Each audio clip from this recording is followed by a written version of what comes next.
Good morning, students. Hurry, today we are going to meet Sudha Murty. Who is Sudha Murty? You don't know? She is an Indian educator, author, and philanthropist. Now, who is called a philanthropist?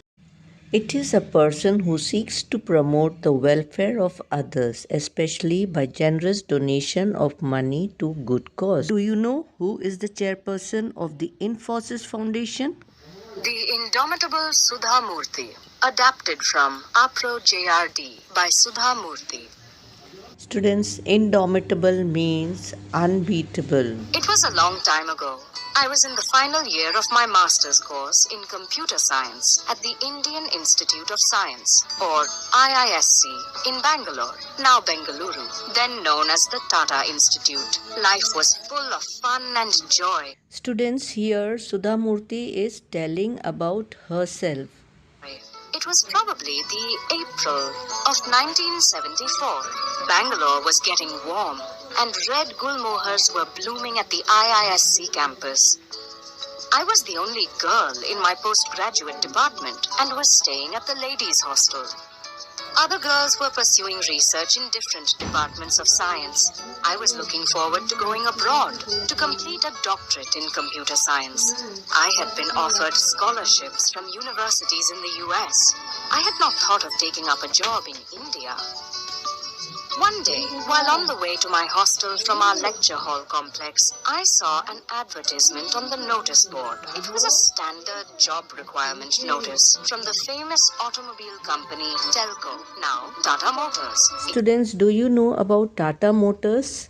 It is the leading automobile company. It stated that the company required young, bright engineers, hard-working, and with an excellent academic background, etc. At the bottom was a line, "Lady candidates need not apply." I read it and was very upset. Though I was not keen on taking up a job, I saw this as a challenge. I decided to inform the topmost person in Telco's management about the injustice the company was practicing. I got a postcard and started to write. Students, during Sudha Murty's time, people used to communicate through letters and postcards through post office. But there was a problem. I did not know who headed Telco. I thought it must be one of the Tatas. I knew J.R.D. Tata was the head of the Tata Group. I had seen his pictures in newspapers. Actually, Sumant Moolgaonkar was the company's chairman then. I took the card, addressed it to J.R.D. and started writing. To this day, I remember clearly what I wrote.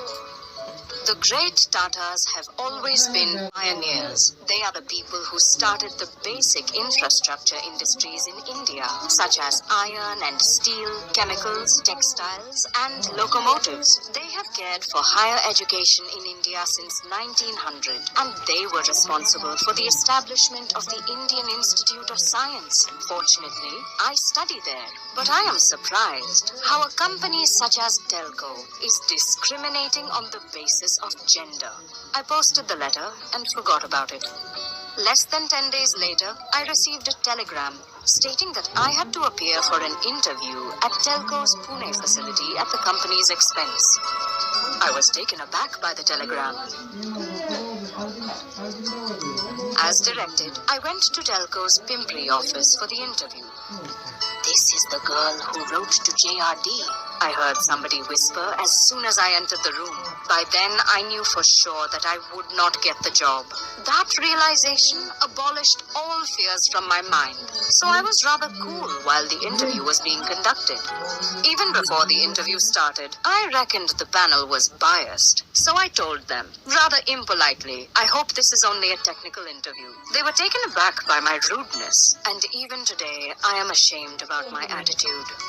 The panel asked me technical questions and I answered all of them. Then, an elderly gentleman with an affectionate voice told me, "Do you know why we said lady candidates need not apply? The reason is that we have never employed any ladies on the shop floor. This is not a co-ed college. This is a factory. When it comes to academics, you are a first ranker throughout. We appreciate that. But people like you should work in research laboratories." I was a young girl from small town Hooghly. My world had been a limited place. I did not know the ways of large corporate houses and their difficulties. So I answered, but you must start somewhere. Otherwise, no woman will ever be able to work in your factories. Finally, after a long interview, I was told I had been successful. I consider JRD a great man because despite being an extremely busy person, he valued one postcard written by a young girl seeking justice. He must have received thousands of letters every day. He could have thrown mine away, but he didn't do that. He respected the intentions of that unknown girl who had neither influence nor money and gave her an opportunity in his company. He did not merely give her a job. He changed her life and mindset forever. So students, that's how after meeting J.R.D. Tata, the chairperson of Tata Motors, Sudha Murty's life entirely changed. J.R.D. Tata is the man of great values who believes in simple living and high thinking. So do you feel inspired by Sudha Murty's story? Now scurry and attempt the book exercises given on page number 95. Begin with true or false. Later do answer these questions and reference to context. Then on page 96, you have to match the word with its meaning.